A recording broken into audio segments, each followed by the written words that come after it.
ఎప్పుడు కూడా నేను నిన్ను చూశాను. ఒక భక్తుడు వెంకటేశ్వర స్వామి పైన ఆయన ఒక కంపెనీ పెట్టాలనుకున్నాడు. కంపెనీ పెట్టాడు, సక్సెస్ అయ్యాడు. ఆ కంపెనీ అమ్మాడు, 60% అమ్మాడు.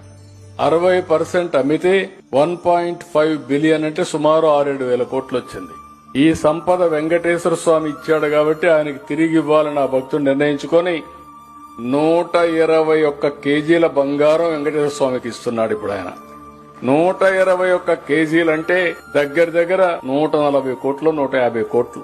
ఆయన అడిగింది ఒకటే అడిగాడు, నాకు లెటర్ ఇచ్చాడు.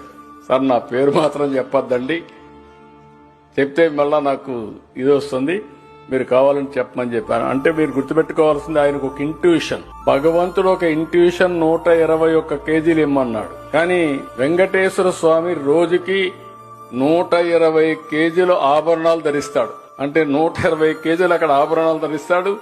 భక్తుడికి 121 కోట్లు ఇమ్మన్నాడు. ఆయన అదే అన్నాడు, సార్ నాకు తెలియదు వెంకటేశ్వర స్వామి ఇంత బంగారం ఆభరణాలు పెట్టుకుంటాడని, కానీ నేను అడిగాను వచ్చినాక, అడిగితే చెప్పారని చెప్పి 121 కేజీల బంగారం దేవుడికి ఇచ్చాడంటే ఒక వ్యక్తి ఒకేసారి 140 కోట్ల రూపాయలు దానం చేశాడంటే అది ఆయనకుండే విశ్వాసం అని చెప్పి కూడా మీకు తెలియజేస్తున్నా.